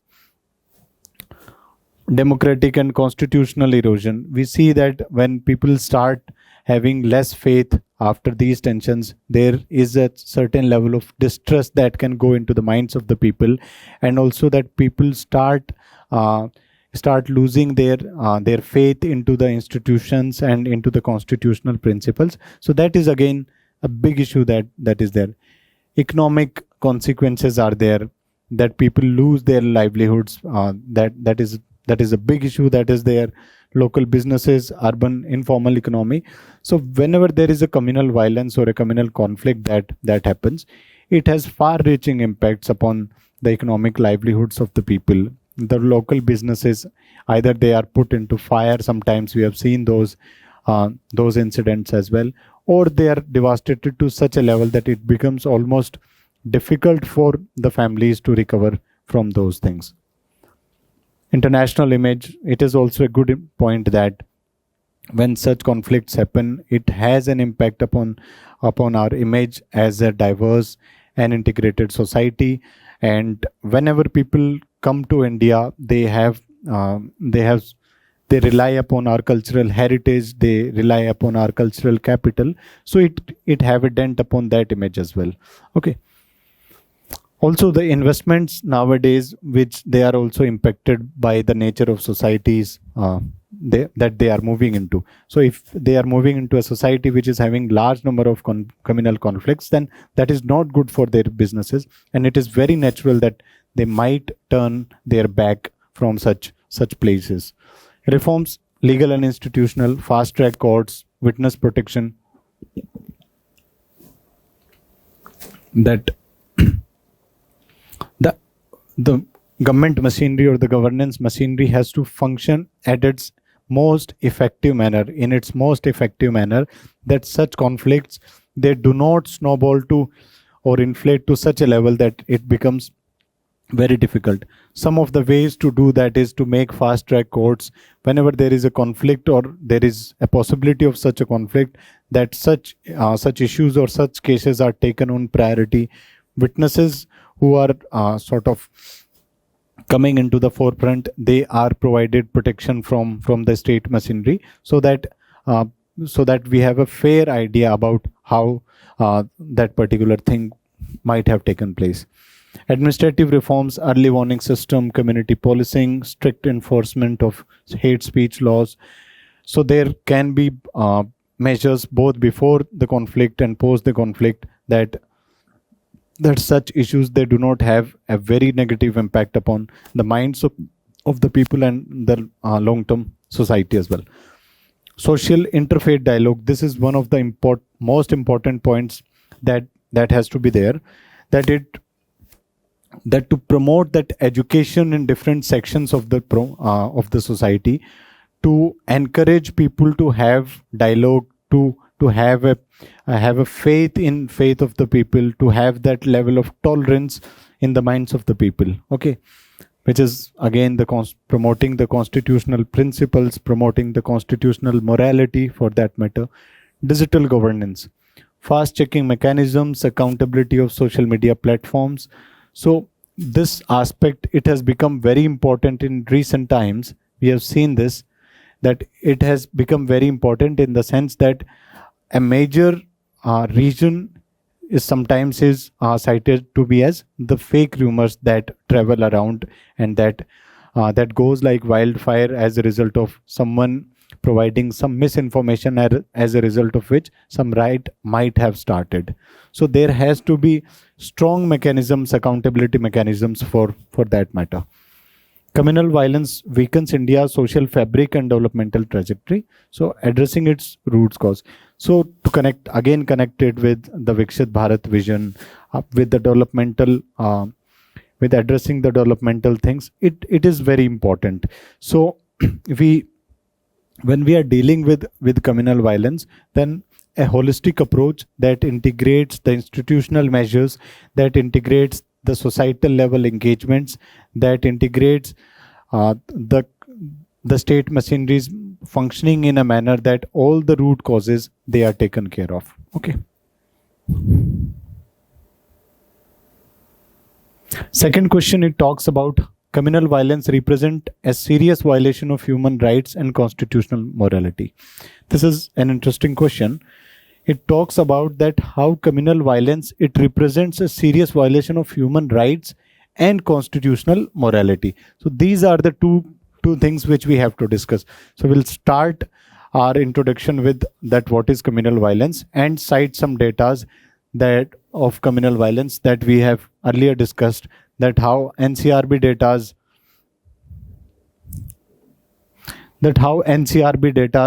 can be cited with respect to communal violence, and how it can be connected with the constitutional principles like adherence to values of justice, liberty, equality, fraternity. So fraternity is one of the biggest values that becomes the casualty after such conflicts. We as a society, when we were devising our constitution, we have agreed that we would live as brothers and sisters. So if such tensions take place, that despite our diversities, we will live as a unit, as a team India. But when such conflicts happen, then such concepts which existed at the root of it gets harmed. So how does it violate the human rights? So first is the right to life and dignity. When human is the biggest cost in such conflicts or such violences, so the right of the people, many of the people who get sort of injured into these conflicts, or who sort of become the casualty into these incidents, they might not have a direct participation because of the fire, sometimes of the violence. People die into such incidents, and they are denied that basic right of life despite having no involvement into that particular thing. So this is one of the biggest casualty: loss of lives, displacement, trauma during the riots. Second is the freedom of religion, Article 15, targeting of places of worship and religious practices. Sometimes it happened that some of the communal conflicts, it was very unfortunate, but such conflicts have taken because of some religious misunderstanding between different religious groups of the society, and a result of this, the cultural capital or the cultural heritage in form of temples, some other religious places, they are sort of targeted due to misleading informations by certain groups, which causes a impact upon people freely exercising their right to freedom of religion. Against discrimination, selective targeting of the communities. So it becomes again important that certain communities are targeted when communal conflicts happen. So NCRB data, they talk about the recurring communal incidents annually reflecting persistent rights violation. So this topic particularly discusses that how human rights are violated when a communal violence or communal conflicts take place. Erosion of how constitutional morality becomes a casualty in communal violence. Breakdown of fraternity. We have discussed that one of the biggest casualties, the value of fraternity. State accountability issues, delayed justice, biased policing undermines. That sometimes it has been observed that after the conflicts or during the conflicts, the state machinery, it functions in such a manner that certain people are at some advantages, certain people are at disadvantages. So this is this violates these principles of constitutional morality, because it denies equality, justice to the people. Judicial concerns, secularism as a basic structure.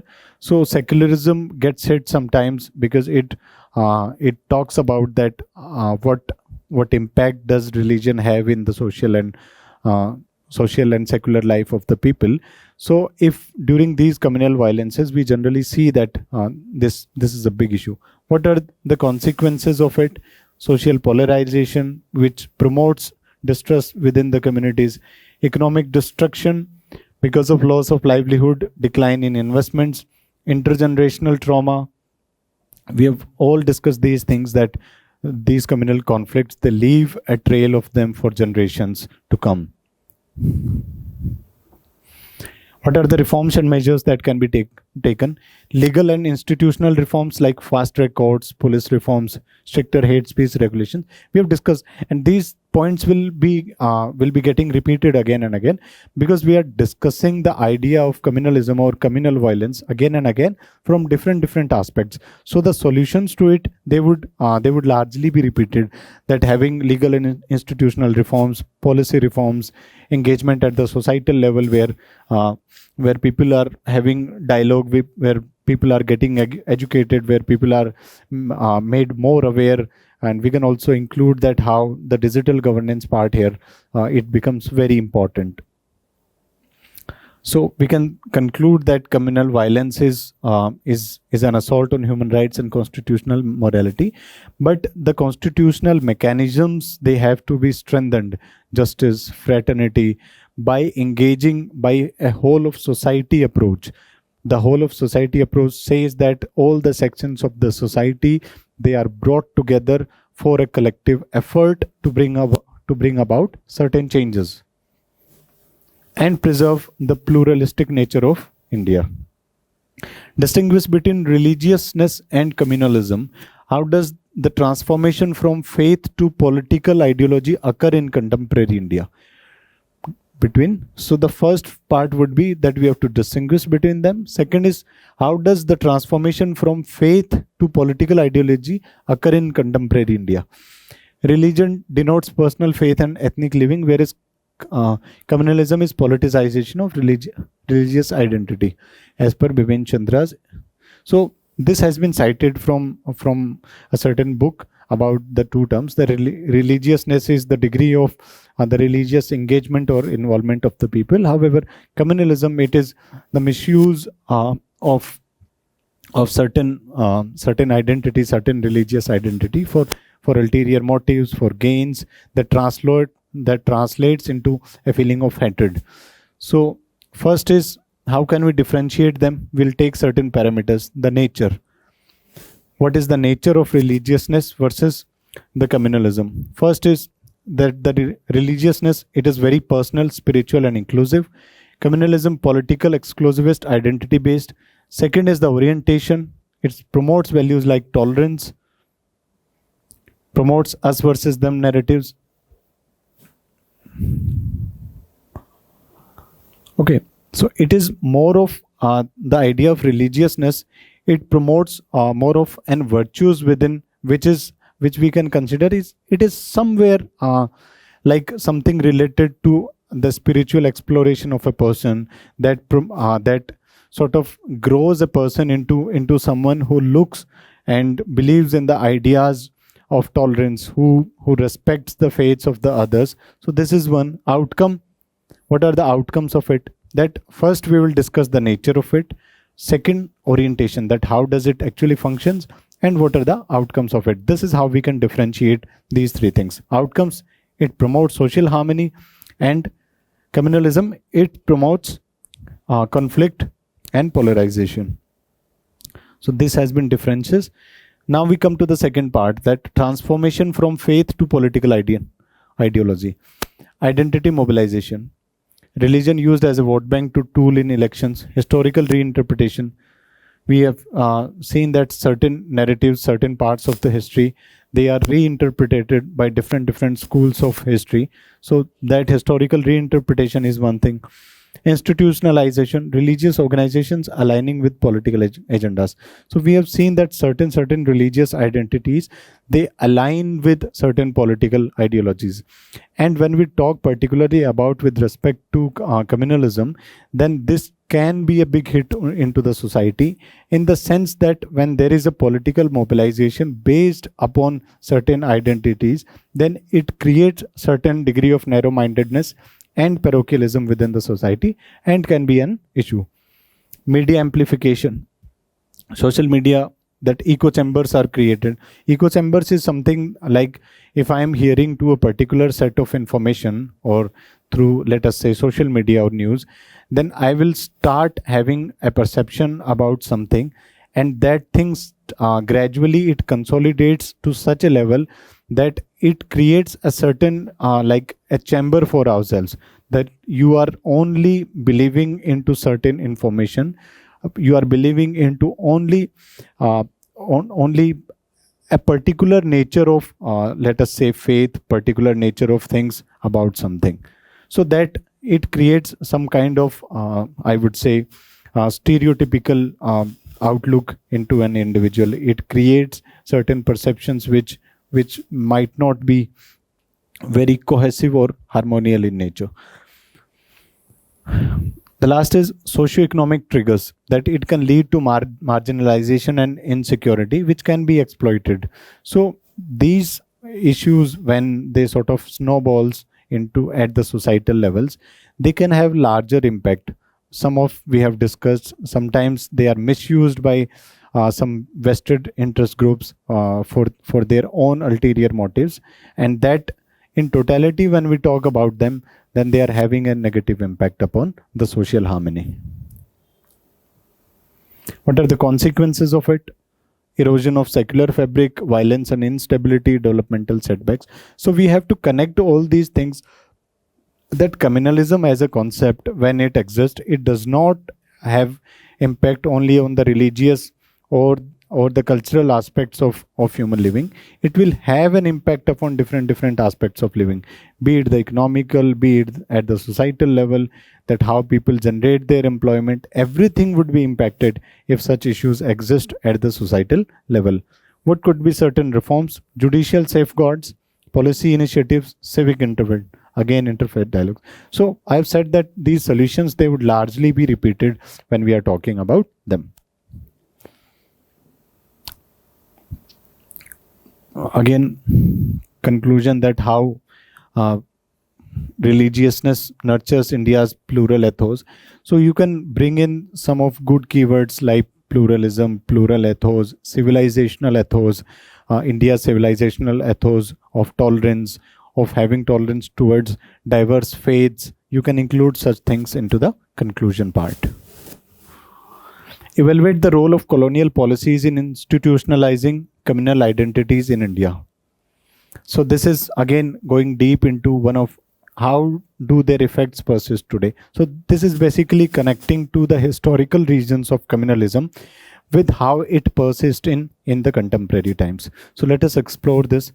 We all know that how during the colonial times, how India as a society was restructured for the colonial gains. The idea of imperialism, that to gain from any society of its resources, of its people, so this was utilized by certain strategy that was there. So let us see that how the governance frameworks, they have utilized the social capital of the country to their own advantage. So the question talks about how the role of the colonial policies have institutionalized communal identities. We all know the important one being divide and rule strategy. So it was brought in after 1857 prominently, and 1909 in the Act of 1909, it was made to be formalized, to be institutionalized, the idea of separate electorates. So it was that start of dividing the society into different factions and ruling upon them. Census classification, enumeration, release, rigified identities. Yes, this is also a good point, in the sense that when people were, as a society, when they were growing, then Britishers, when they conducted the census for the first time, they sort of created different identities upon which people were categorized. and gradually people started believing in those identities only. So we as a society have coexisted earlier, but after a point we have been classified. Let us say that these 10 people are called A, these will be called B, these will be called C and D. And what they did, as part of the divide and rule strategy, they started giving benefit to A, to C, to D. Then B started feeling exclusionary out of that. Then these identities, they got rigid, that we are people belonging to B clan, we are people belonging to A clan, we can do certain things, we can do these certain things. So this has created issue. Okay. Communal representation, we have said that the 1909 Act, it has the separate electorate system. It has again given a big hit to this. Educational and legal segregation, personal laws based on religion reinforced identity boundaries. That how people, when they were left out from the fruits of education, such issues, such rigid or fundamentalist ideas, they can be easily put into their minds. Elite competition, again, the British patronage fostered rivalry among the communities. So the Britishers made it a tool that if they have to rule into this country, then they have to create certain sections into the society. Some sections would be relatively affluent and certain sections would be relatively poor. So they will start hating each other, and the benefit would be taken by Britishers out of that. So these were the historical reasons which were there. Evaluation of these, that it had structural impacts. How structural impacts? It had an impact upon the socio-cultural fabric of the society. It made laws in such a manner that some of the trails of it, and sometimes the exact laws, they are still existing in the post-independence India. And as a result of this, those realities of those time, they have continued to the present times. So this is one of the reasons that it had structural impacts. The frameworks that were designed during that time, they are still existing. So is the impact which it is having upon the minds and psychology of the people. Limits of colonial explanation, indigenous factors, elite mobilization, socioeconomic inequalities also contributed. Partition legacy, we all know that how the idea of communalism in India, it culminated during the partition of the country. Persistence in the contemporary India, this is the second part of the question. The electoral nature of the politics, the communal politics that we see based upon the vote banks, it is a remnant of that historical legacy only. Communal violences that we see, it is part of that history, that these things are continuing. Socioeconomic disparities, Sachar committee has highlighted that certain minority communities, how they are having a relative disadvantage with respect to the resources they get, with respect to the opportunities that are generated for them. Legal continuities, we have said that how personal laws and other laws, they are continuing to the present times and having an impact, similar impact. Reforms, again, policy level reforms, societal level of reforms, have discussed this idea that how society, whole of a society approach is something that is needed at this point of time. Colonial policies institutionalize communal identities. Today reflects both historical and contemporary politics. Okay. Moving on to the next question. Communalism in India is multidimensional and extends beyond religion. Discuss various forms. So the idea is that you are discussing communalism from different angles. Here we are saying that is multidimensional and extend beyond religion. So sometimes we misunderstand that communalism is all about religion only. So let us see how this is not only a religious issue. Politicization of group identities often leading to conflicts. So the key idea is sort of creating certain identities, and as a result of these identities, conflicts are generated. So this is the basic idea. Then these identities can be multi-layered, as we have discussed earlier, and so is the conflicts. It is not confined to religion but extend to other identity-based divisions. Forms of communalism beyond religion. First is religious communalism, caste-based communalism, linguistic communalism, that we see that different languages, they are having the feeling of hatred for them. Regional or ethnic communalism we have seen in the northeastern parts, Telangana. Tribal versus non-tribal, this is again one big region. So anything that relates to identity, different identities, and that creates certain degree of conflicts into the society, it leads to that idea of communalism. What are the features of multidimensional communalism? Identity politicization. We have said that identity would be taken as the fundamental unit to mobilize people and generate that conflict. Overlap of identities, different identities. Electoral mobilization, that it will be used for political gains. Consequences, same consequences. Social fragmentation, violence and instability, developmental changes. So it will have impact upon all the aspects of the human life, be it economic, social, cultural, and everything that we can think of. Reform measures, policy initiatives, societal interventions. You can go through these in a detailed manner and have an idea, like prepare certain template. So if you are discussing it, let us say for 5 different aspects, then you would be able to cover them very properly. Conclusion, again, we will discuss that how our civilizational ethos, they have always promoted we as a tolerant society, as a society that believed in the principles of multiple cultures living together. So you can write such things in here. Question 6, it talks about how communalism contributes to social polarization and residential segregation in Indian cities. It talks about cities particularly.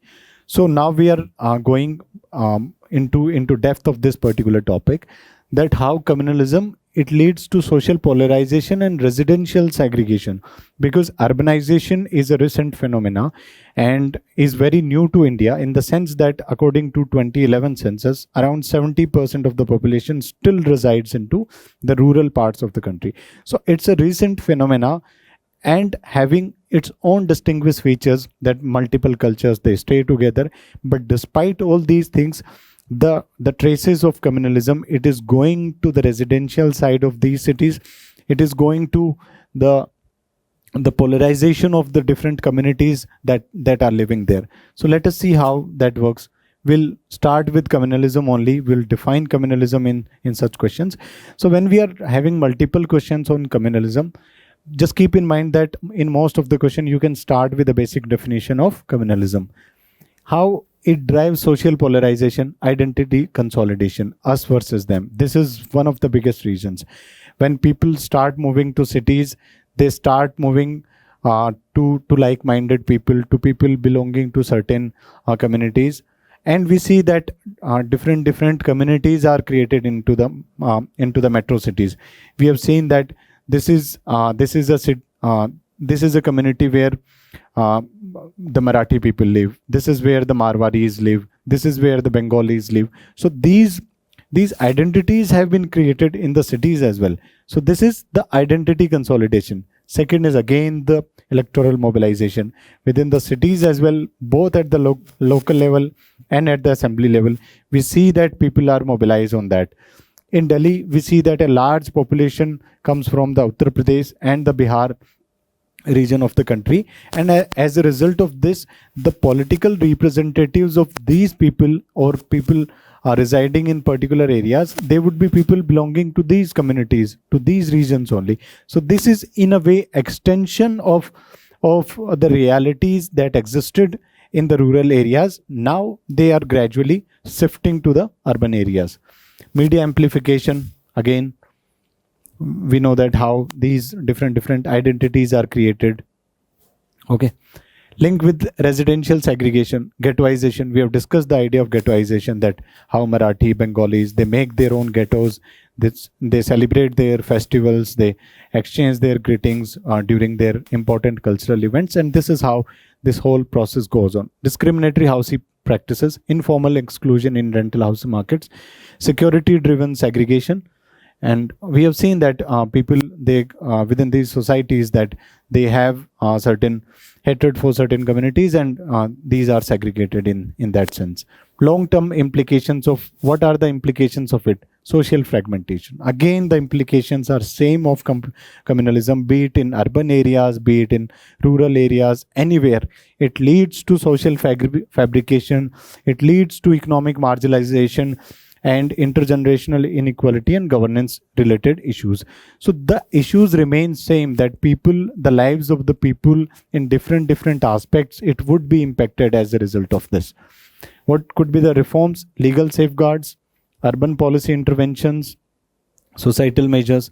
Like when we are talking about urban policy interventions, then particularly with respect to the housing, we see that housing are provided. So within these housing societies, we can make certain provisions that the cosmopolitan nature of, or the cosmopolitan nature of the society or these urban areas is truly reflected into them. Conclusion, again, it entrenches for inclusive cities. So if there's a question which talks about urbanization, which talks about cities, then you can definitely include the 11th SDG, which talks about the inclusive cities. Next question, it talks about communalism and fundamentalism pose distinct yet overlapping challenge to Indian secularism. So now communalism, which was based upon identity-based conflicts, it has been combined with fundamentalism. Fundamentalism is basically that only believing in certain fundamental principles in a narrow manner. Let us say if there's a cultural or religious community that believes in its principles in a very narrow manner, and they are very rigid about it. So this element of rigidity is something that separates it. So communalism denotes politicization, while fundamental implies rigid, absolute interpretation of the religion. You can cite a credible source that where you have taken this definition from as well. So how communalism and fundamentalism, they pose a distinct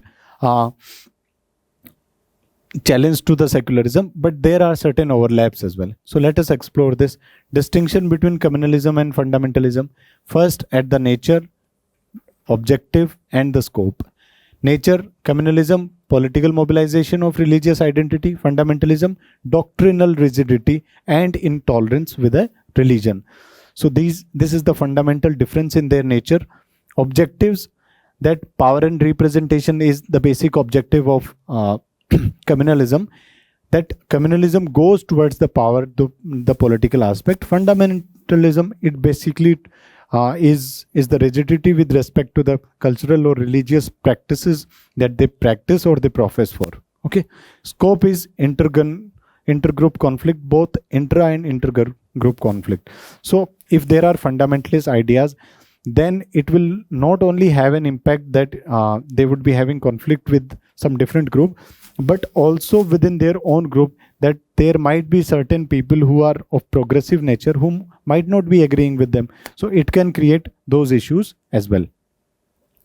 Overlapping challenges. So first we have discussed that how what is the difference between their nature, their scope.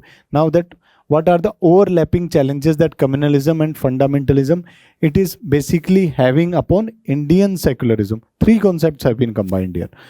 Erosion of secular values. This is very natural, that the secular values of people having tolerance, people having belief in the faith of others, it will be eroded.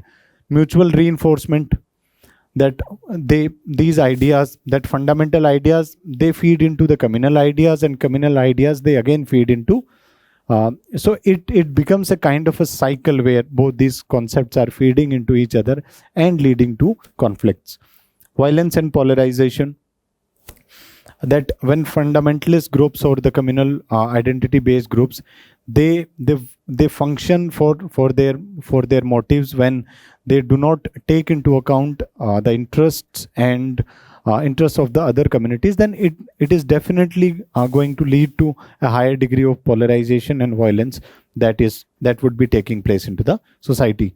Minority insecurity, we have discussed this thing multiple times, that whenever there is a scope for people coming from majority and minority communities, the minorities would always be in a state of or in in a perceptional fear that their interest would be compromised, or their let us say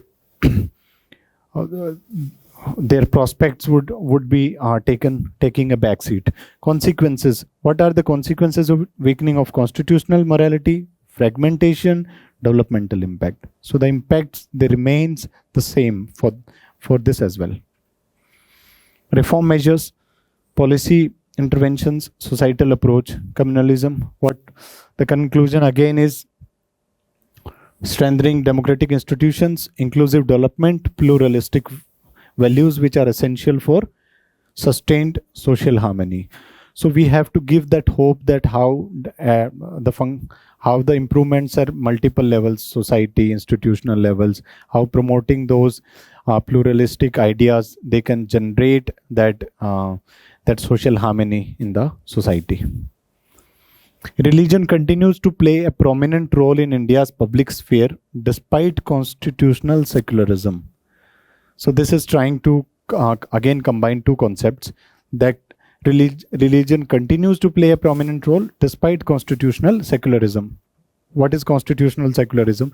That India has explicitly in its preamble highlighted that it is a secular state. The nature of the state, one of the features of the 5 features, it is secular as well. We'll start with that, how the Indian constitutional secularism, it provides for that principal distance, respect for all religions, continued prominence of religion in public sphere. So this is the first dimension that have to covered in this question. Political mobilization, state engagement, legal pluralism, public culture. So these are different ways within which it has been seen that religion is having a prominent say in public sphere. State funding, support for communities, legal pluralism, personal laws based on religion, public culture, festivals that are celebrated or seen in the society. Reasons for persistence, deep social embedment. Religion intertwined with caste, kinship, everyday life. Socio-economic factors, incomplete secularization, media amplification. So these are different reasons because of which religion has kept on persisting or kept on surviving into the public sphere of Indian society. What are the consequences of it? Positive aspects, that it provides social cohesion, that the identity they gets consolidated and people do not feel left out. Moral guidance, cultural continuity. So we as social animals, we have made certain groups which have evolved into cultural, let us say religious groups, into social groups, identity based groups. So this was the basic idea behind organization of these groups. So the benefits of organizing, they still persist, but we are talking more about the issues that it generates, that communal polarization, challenges to the constitutional principles, and they getting compromised. Reforms, again, constitutional morality, regulate politicization, inclusive development, civic engagement of different sections of the society. So the solutions again remains the same. Religion continued public role, reflect India's socio-cultural realities. So we don't have to always take this in the negative light, that religion is impacting the life in the public sphere. If there are certain virtues that are brought out of it, then you can highlight those things as well. Okay. Then next question. Communalism is not a legacy of ancient Indian society, but a product of modern political mobilization. What does it say? Communalism is not a legacy of Indian society, but a product of modern political mobilization. Critically examine. So it's a dictum which tries to make a statement that it is not because of ancient society, but because of the modern politicization. Now, how we are going to approach this particular question? I'll tell you the approach first, which is, it says that we have to critically examine, in the sense that we will first establish that how from the ancient Indian society also the communal elements have remained till now, and we will also say that how political mobilization of the current or contemporary times, this have also led to the issue of communalism still persisting. So it will give you a balanced approach about it. So we have to be very balanced. We'll not abide by the dictum that okay, this is a modern problem only. There are certain elements which can be traced back from the ancient times. So let us say how it is a product of modern political mobilization. Colonial roots हैं, electoral politics, organized mobilization, rise of religious organization in shaping political. Why this is not entirely absent in pre-modern India. Localized conflicts as existed. We have seen that in the past as well. There were conflicts that the medieval Indian history, there were large number of conflicts that happened.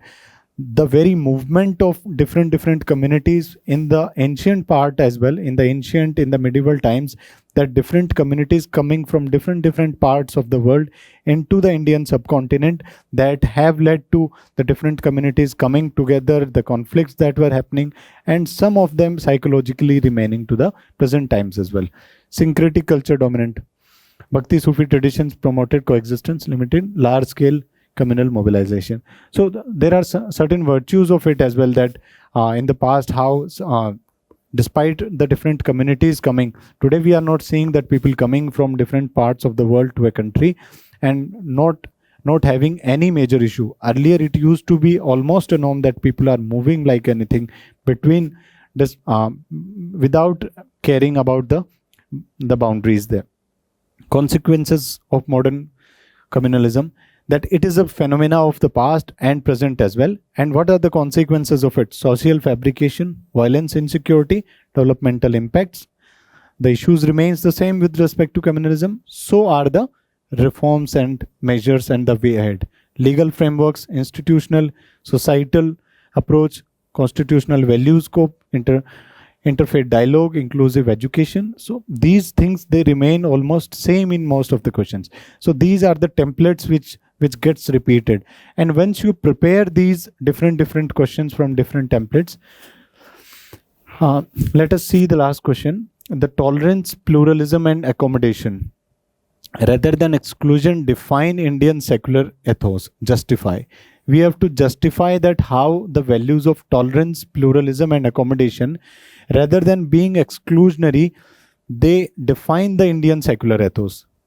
Again, we have to take a balanced approach. We will justify this thing, but we will also very briefly mention that how these have created certain social tensions into the society as well. Indian secularism is rooted in the idea of equal respect for all religions rather than exclusion from public life. It is based on principal distance. We are discussing that because the central theme is again revolving around secular ethos and all those things. Features reflecting tolerance, pluralism and accommodation. What are the features that reflects all these things? We see the article 25 to 28, which provides the religious freedom to individuals. That is equal respect for all faiths. That these rights are given not on religious grounds, but by virtue of someone being a citizen of the country. Cultural pluralism is the next thing. Coexistence of diverse traditions. It has been a norm in the Indian society that since centuries, people coming from different parts, they have been coexisting together for a very long time. State engagement with the reform. The nature of Indian model of secularism, which promotes a constructive engagement with the religions, it is also a virtue. Legal pluralism, personal laws that still, despite having a diverse society, we feeling it a necessity to bring certain amount of uniformity. We are still promoting the personal laws. Illustration from the past, judicial affirmation, minority rights protection, post-independence, judicial affirmation that has been observed, minority right protection in our article 2930, policy initiatives. Significance, what are the significance of it? Promotes social harmony and it prevents majoritarian dominance, supports inclusive development. So these things, they remain almost more or less the same, that it will connect with the basic rights of the people, it will connect with the developmental aspect, it will connect with the societal level harmony that needs to be harnessed. Issues and criticism, again, communal tensions, polarization of identity, implementation gaps, reforms. strengthen constitutional morality, institutional neutrality, promote interfaith dialogue. So these things remains more or all the more same. Tolerance, pluralism, and accommodation remain the core of India's secular ethos, though challenged by contemporary divisions. Reinforcing these values through inclusive governance, civic awareness is vital for achieving the idea of Sabka Saath, Sabka Vikas. So this conclusion, it talks about the integration, that how can you integrate the visions of the government with respect to a static question of a society, that how these values they can generate dividends for our modern goals as well. So basically these were the questions. So the basic idea is that we are discussing a particular topic with, let us say, 8 to 10 questions each one of them, and we have prepared templates on each one of them. So once you go through these topics repeatedly, by the end of it you would realize that you have a template, you have a structured thinking in all the topics that are there. You already know after solving 4 to 5 questions that what would be the dimensions that have to be covered, how these questions needs to be approached. Okay, so this is our understanding for secularism, for communalism and regionalism in today's session. In the next session we will cover other parts of it. So see you next time. Thank you so much. Thank you.